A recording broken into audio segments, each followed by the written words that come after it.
This one, you'll definitely need some help from Paul and Charlie. I think I got it now. This is about the amendment to the Navitas Project Development Agreement. You have the Equipment and shop drawings. Okay.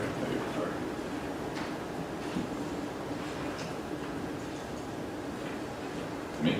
I'm sorry, Supervisor, I missed that. So this is a amendment to amendment number 1 to the project development agreement that we're currently working with Navitas. This amendment is to allow Navitas to submit on our behalf, shop drawings and submittals on 10 pieces of equipment that are needed for the upcoming renovation, upgrade, asset renewal at the wastewater treatment facility. These items, we've been working with the vendors for, I would say, the better part of 7 months. By allowing this amendment to move forward and the expenditure of $810,000, this will secure 2020 pricing. These 2022 pricing. 2022 pricing, thank you. So these are also very long lead item equipment. It is 1 year plus on all of this stuff. So we want to lock in, and the projected savings by doing this will be nearing $500,000.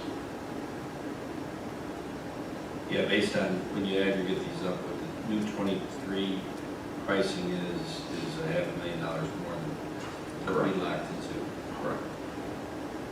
You know, We're not locked in yet, right? Or we are? Once this will help us get to the next step of locking in. We need to do this.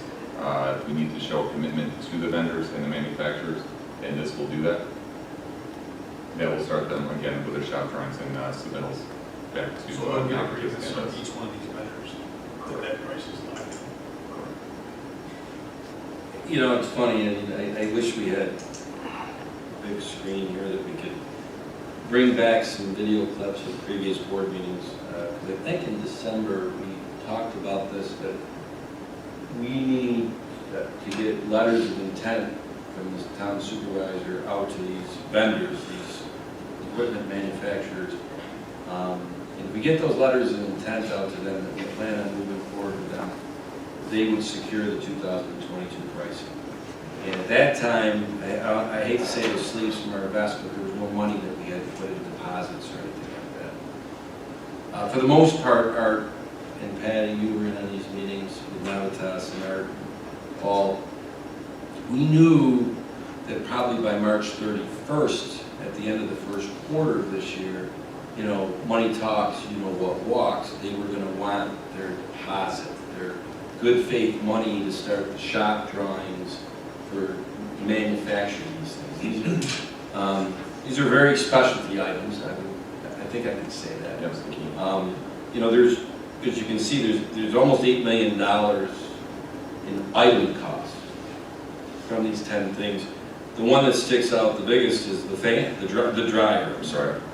And that dryer, which is $3.375 million, is one of the key components of the technological advances that we're putting in at the sewer plant.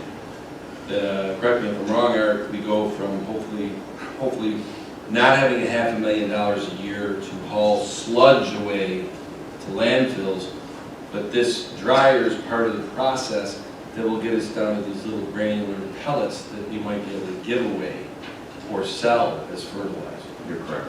And save $500,000 in today's dollars.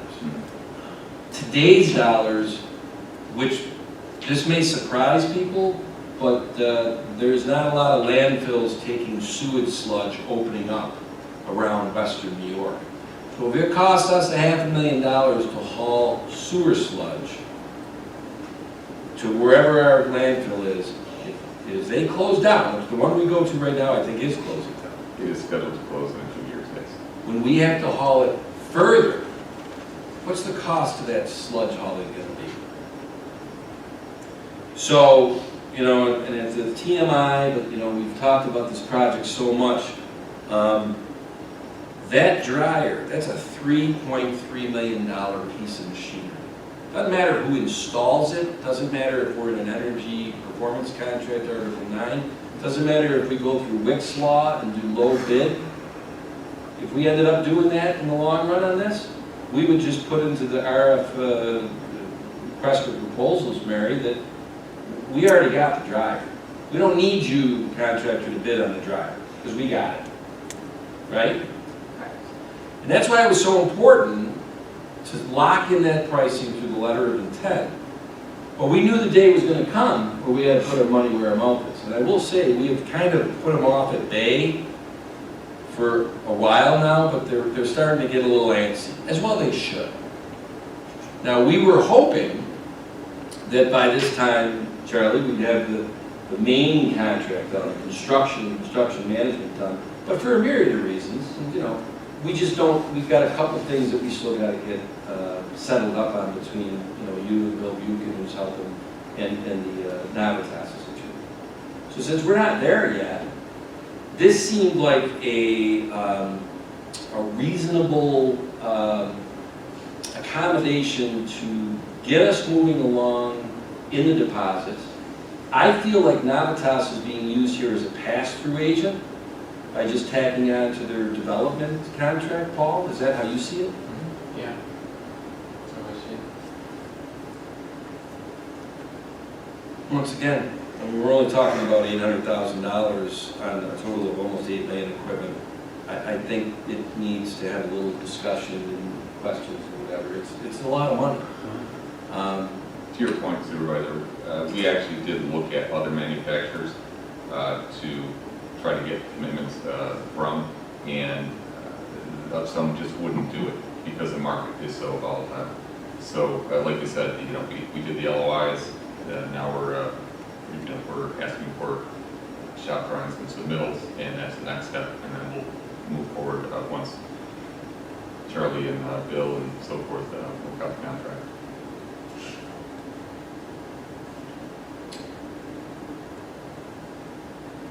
Any other questions? I just have one. Sure. And this goes to Charlie, because I know I understand the reason why we're doing this. I agree with it. That's all you, question going to you too. But because we're spending this money outside of a signed contract, I just want to make sure that taxpayers are sure that this money that's being spent is not any type of jeopardy being done outside of the contract. If we're receiving something for value or paying for something, you know, it can be done outside of the contract, right?